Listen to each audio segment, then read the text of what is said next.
Sí, muchas gracias, señor presidente. Un saludo al señor ministro y a todos quienes estamos aquí y a quienes algún día nos escuchen en sus casas.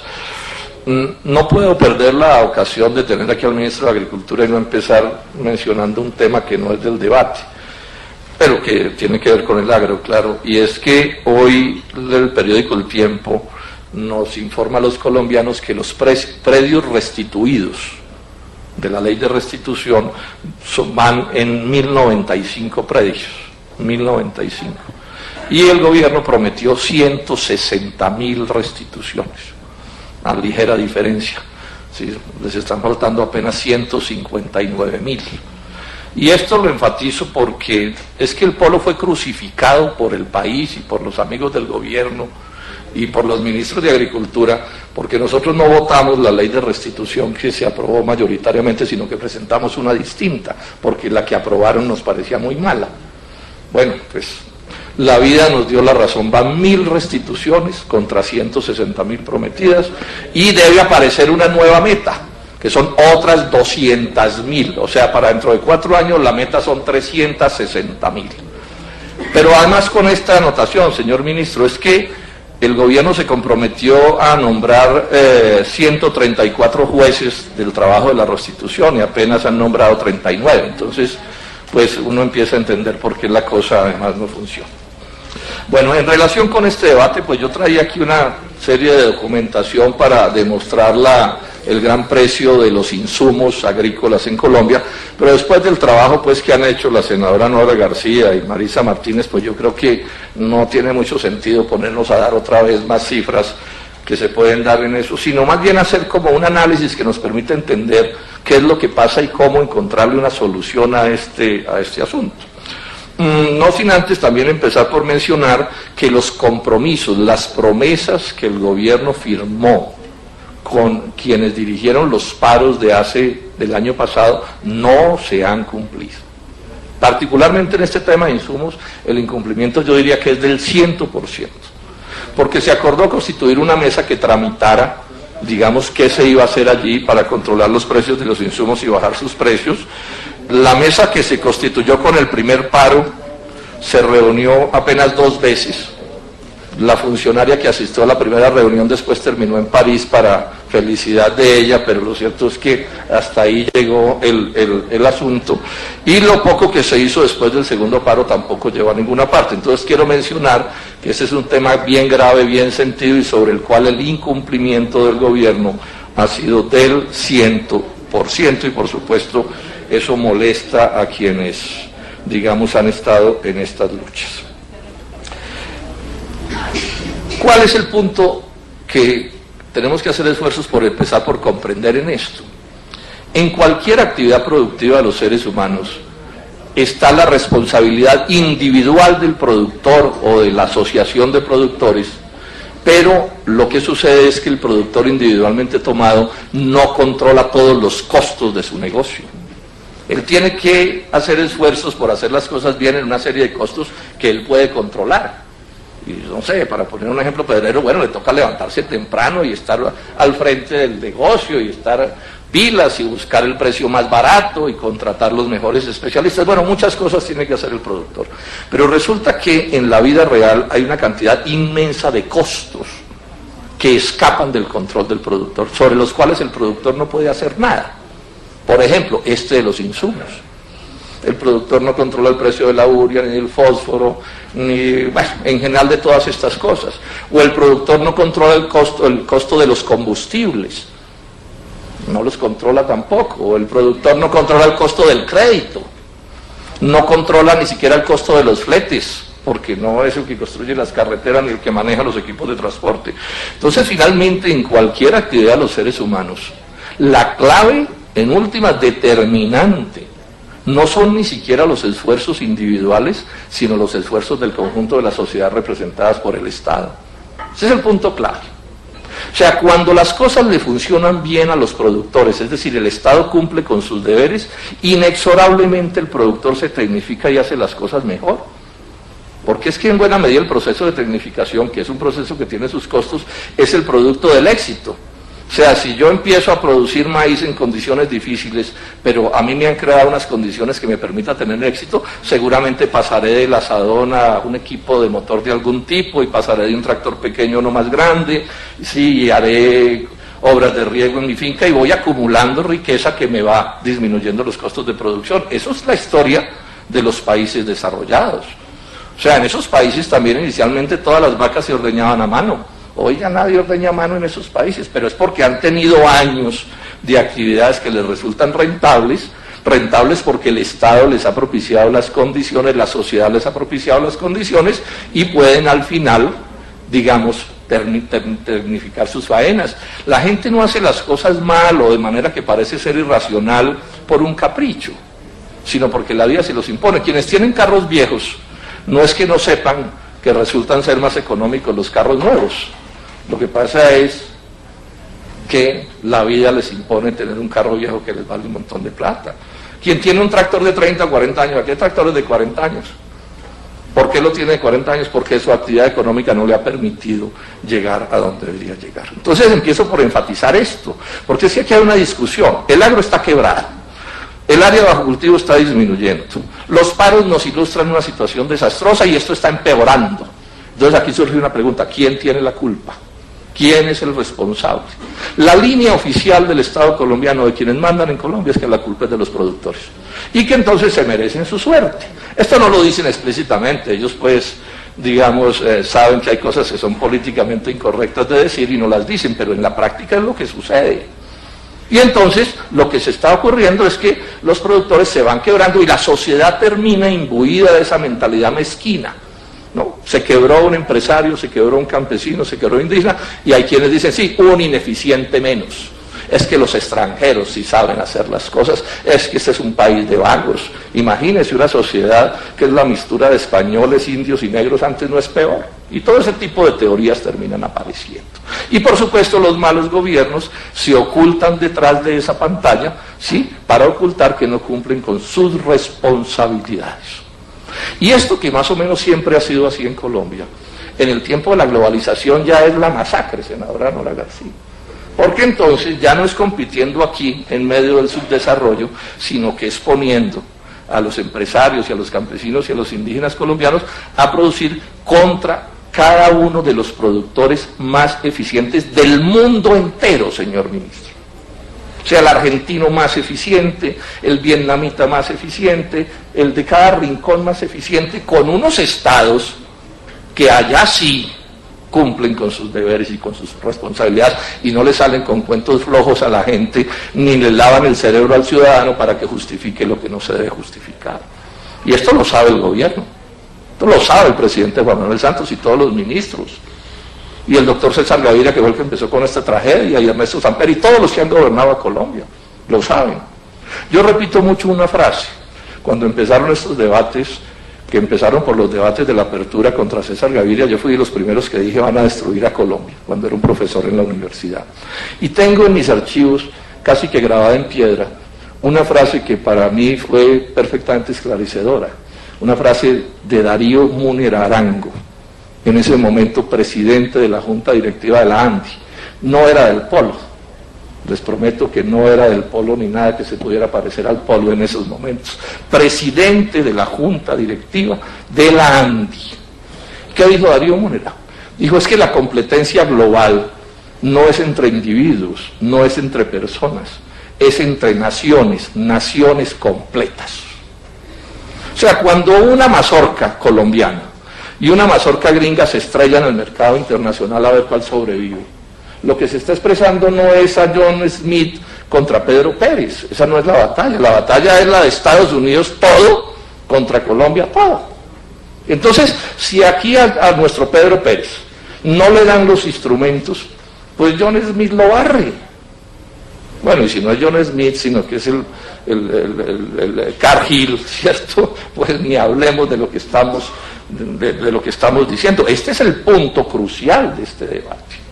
O sea, aquí tenemos al país metido en una batalla de naciones en las cuales el gobierno colombiano todos los instrumentos que le tiene que dar a los productores nacionales se los da mal. Tenemos las peores vías de comunicación, tenemos los costos del crédito altísimos, tenemos los insumos carísimos como se ha demostrado aquí, no tenemos ciencia y tecnología propia, bueno, no tenemos tasas de interés del crédito. Demos un ejemplo, los que importan algodón, los financian los gringos por ahí al 0% la importación de las cartas de crédito. ¿Y a cómo le valen los costos de producción? ¿A cómo le valen las tasas de interés a los algodoneros de Córdoba, de cualquier parte? Y entonces el gobierno le dice, no compitan. Yo suelo hacer este sarcasmo que me ilustra el asunto. A mí todos estos gobiernos y estos funcionarios me recuerdan a ese mal entrenador de natación que coge al muchacho, que es un muchacho inteligente y fortacho y hace las cosas bien, le mete un empellón y lo tira a la piscina a que compita, a que marque un récord, pero le pone la temperatura del agua a 100 grados, o sea, a temperatura de sancocho, y se le para en la orilla y le dice, oiga, pero no está respirando bien, ¿cierto? Mejore la brazada, ¿sí? Fue que anoche se trasnochó y por eso es que no está pudiendo competir. Eso es un poco lo que nos pasa aquí. Nuestros productores trabajan a 100 grados de temperatura, o sea, a temperatura de sancocharse. Y los están sancochando, señor ministro. Llevan 25 años sancochándolos. Y hay una cola enorme para nuevos sancochados, los arroceros, los lecheros. Y quién sabe cuántos más van a terminar desapareciendo en este proceso. Y miremos cómo es esto de los insumos. Todos aquí sabemos que las transnacionales de los insumos ponen los precios que se les da la gana. No, que es que la libre competencia global, paja, ¿cuál libre competencia global? La globalización es una especie de cartel de transnacionales ubicadas en todas partes y esquilmando pobres y clases medias de todos los rincones del país. ¿Sí será que las transnacionales de los insumos compiten entre ellas? Ole, pero ni que fueran bobos, si son 4 o 5. Y los mayoristas que importan los insumos a Colombia, que también son 4 o 5, ¿será que también compiten entre ellos? ¿Son idiotas? ¿No tienen celular? ¿No son amigos? ¿No están en los mismos clubes? No, pues por supuesto que se ponen de acuerdo, se coluden, se llama eso, tienen carteles de la economía montada. ¿Y será que los minoristas de un pueblo donde hay 2 o 3 minoristas de insumos tampoco se ponen de acuerdo, señor ministro? O sea, no se saludan entre ellos. No, pues por supuesto que también se ponen de acuerdo. Y todos se dedican a desplumar a los productores. Todos se dedican a desplumar a los productores y esto lo sabe el gobierno. Y me voy a detener un poco sobre una cosa que mencionó la senadora Marisa y creo que la senadora Nora también. Esa cosa que llaman el agrocomercio. ¿En qué consiste?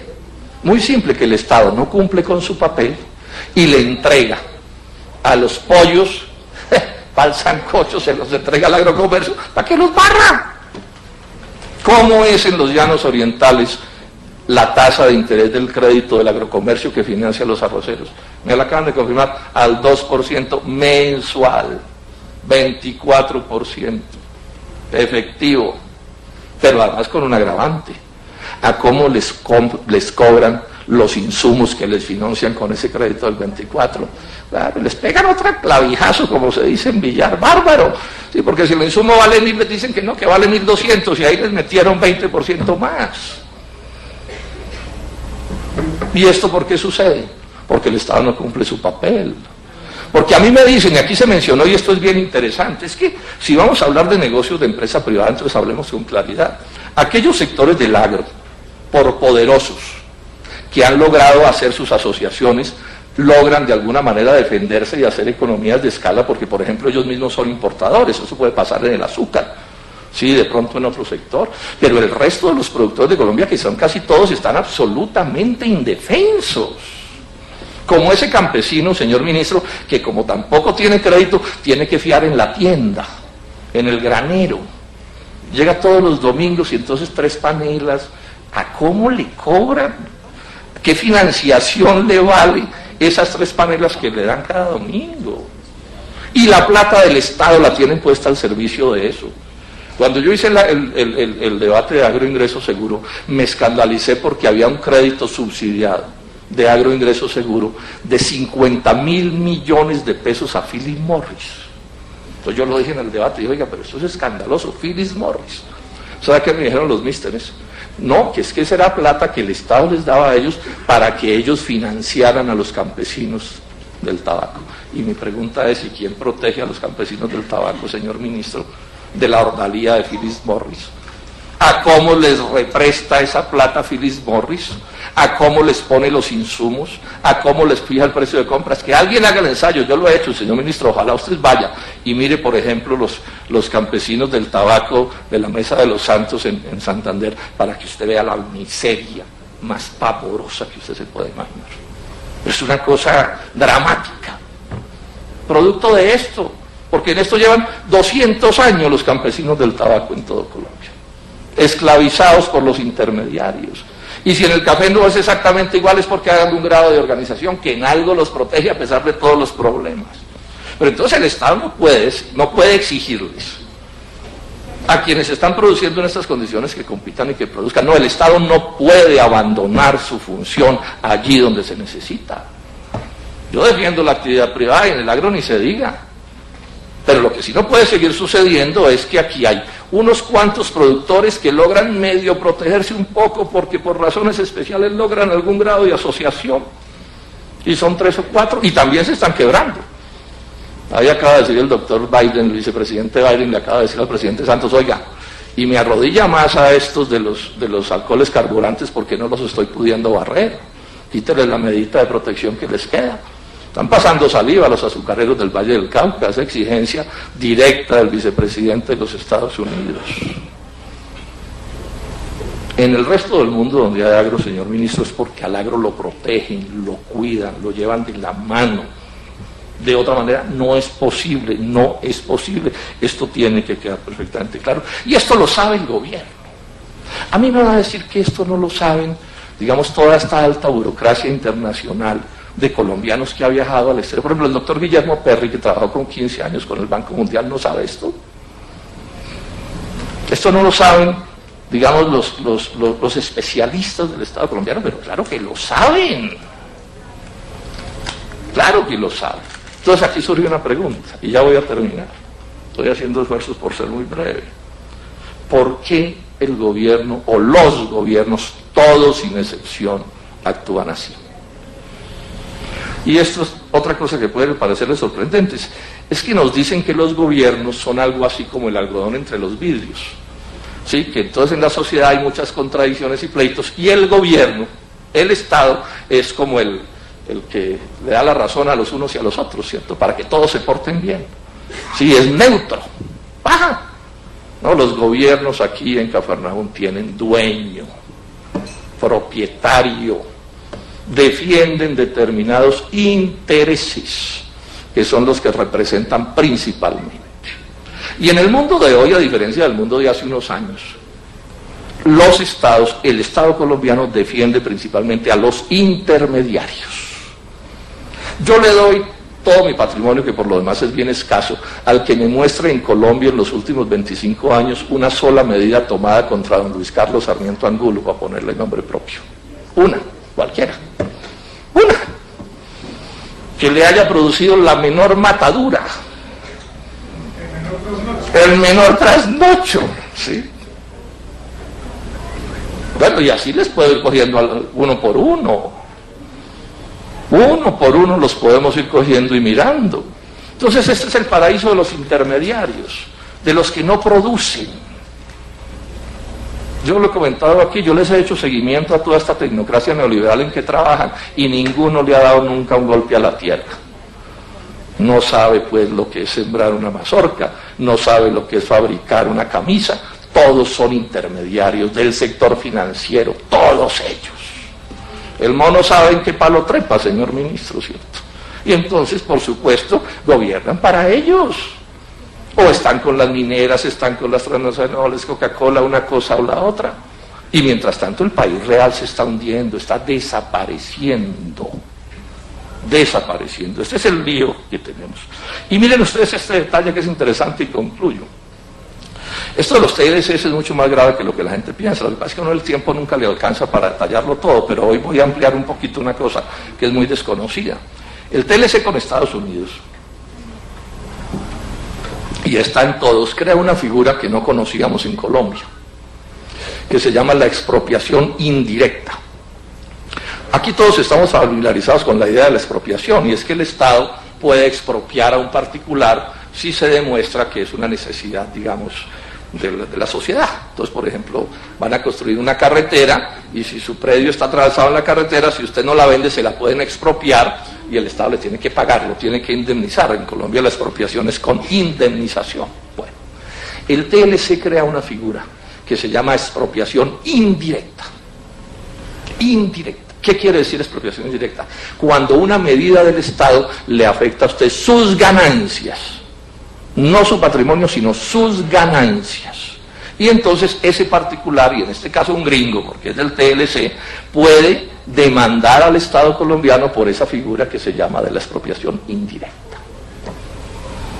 Esto parece menor, pero bueno, yo tengo un documento de AFIDRO, que es la Organización de las Transnacionales de los Medicamentos, donde le dijo a un ministro de Salud un día, un ministro que había hablado de la posibilidad de controlar los precios de los medicamentos, lo amenazó con demandarlo al TLC con Estados Unidos, señor ministro, por efectos de la expropiación indirecta a la que supuestamente sometía el Estado colombiano porque les dañaba las ganancias a las transnacionales de los medicamentos. Esta historia, ¿por qué la estoy contando? Es para señalar una cosa, e intentar responder a una pregunta que aquí todo el mundo se hace. Bueno, ¿y por qué no controlan los precios de los agroquímicos? ¿Por qué en Colombia se volvió casi un crimen controlar precios? ¿Por qué a eso le huyen, despavoridos? Y si lo hacen a medias, y es un problema. O sea, se gastó 4 años el gobierno para intentar permitir biotecnológicos genéricos. Muertos de miedo. Y falta ver si de verdad el decreto va a funcionar y falta ver cómo va a ser la aplicación. Yo no creo en esos cuentos y lo vamos a ver en detalle. Pero ¿qué es lo que les estoy intentando decir en este momento? Es que el mundo que nos están montando con este asunto del libre comercio es un mundo en el que Colombia no va a poder sobrevivir. Porque no es posible que ellos allá tengan todas las garantías íntegras de tasa de interés, de tecnología, de ciencia, de vías, de asistencia técnica, de costos de los combustibles, de tasa de interés del crédito, y que aquí puedan los Juan Valdés o los pobres de Colombia competir. Eso no se puede. Este es el problema de fondo que tenemos. Este es el problema de fondo que tiene el país. Y de ahí que yo me una a una cosa que cada vez viene planteando más gente en Colombia. Aquí hay que crear un nuevo modelo agrario. Y sí, será el modelo agrario de un país que es parte del mundo, pero el Colombia tiene que ver cómo genera las condiciones para poder sobrevivir en este mundo. Porque como estamos no vamos a sobrevivir, o por lo menos no va a sobrevivir mucha gente y el país como un todo. Eso es lo que está pasando. Y en esto, repito, de los insumos y del agro, ya todo está sabido. Y señor ministro, le digo esto, si esto no se corrige, todo lo que ustedes hagan de proyectos puntuales, de proyectos locales, se vuelve asistencialismo y politiquería y clientelismo y no resuelve el problema. Ese cuento no se lo echen al país. Aquí pueden aprobar 80 o 100.000 proyectos particulares, de lo que ustedes quieran, pero si estas cosas generales no se modifican, no pasa nada. Es que si yo el subsidio a un campesino para que siembre, y la plata se la roba el intermediario, o sea, el subsidio se lo gana el intermediario. ¿Cómo es que funcionan estas cosas? Es que así es como funciona este asunto. Sí, entonces yo le ayudo al arrocero de alguna manera y resulta que el intermediario se queda con todo lo que estamos sacando. O no hay asistencia técnica suficiente y entonces se echa el doble del abono que el que se debería echar. O sea, esto es una operación de conjunto, pero tiene que responder, y con esto concluyo la pregunta, que es la pregunta clave. Mi pregunta, que yo creo que el gobierno está respondiendo negativamente, este gobierno, el de Juan Manuel Santos, está respondiendo negativamente. Mi pregunta es esta: ¿este gobierno quiere que en Colombia haya agro? ¿Este gobierno quiere que en Colombia haya industria? ¿Lo quiere? Esa es la pregunta primera. Hay países que renuncian al agro o a la industria. Yo creo que aquí se está renunciando por la minería. Y hago esa pregunta porque si de verdad quieren, no nos pueden seguir echando cuentos y nos tienen que tomar las medidas que hay que tomar, que son las que se sabe funcionan en el mundo entero para cambiar las cosas.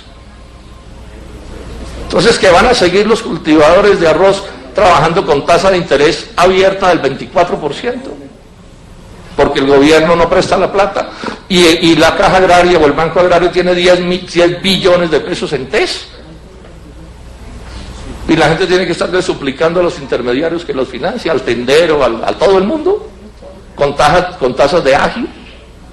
O sea, el productor sometido al agiotismo, porque estos son tasas de agiotismo, y el gobierno con la plata guardada. Pero además con esta advertencia, porque si ustedes quieren, sigan haciendo esto así, pero entonces no abran las puertas a las importaciones. Pues que es la otra opción, ¿no? Que es la que yo creo que se debería empezar por asistir, para empezar. Porque si yo cojo al productor y lo obligo a producir caro y además le abro las puertas a las importaciones, pues lo quiebro.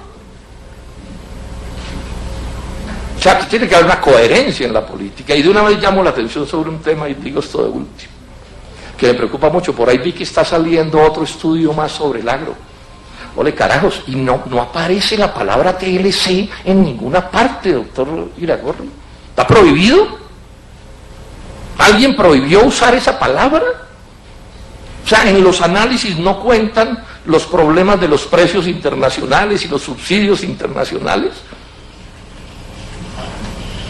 Así sea para defender los TLC si quieren, pero metan eso en la ecuación. Entonces díganle al lechero, es que en Europa se produce a tanto, y si usted no produce a tanto, entonces retírese del negocio. Eso es un gesto de honradez. Cuando empezó Gaviria con los TLCs, mis amigos en el Cesar le dijeron a los algodoneros, no siembren algodón, porque si siembran se quiebran.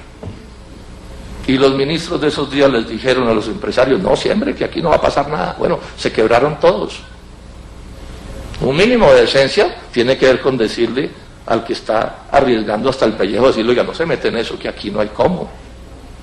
Pero aquí no pueden seguir diciendo que todo se va a arreglar y que todo se va a arreglar y que sigan y que sigan y que siguen, y resulta que no se modifican las cosas y mientras tanto las masacres se van produciendo. Me uno a la idea, y es lo que debemos hacer la gente de buena voluntad en este país, en dos ideas. Primero, tiene que haber agro en Colombia, tiene que haber, tomando las medidas que se necesiten, tiene que haber.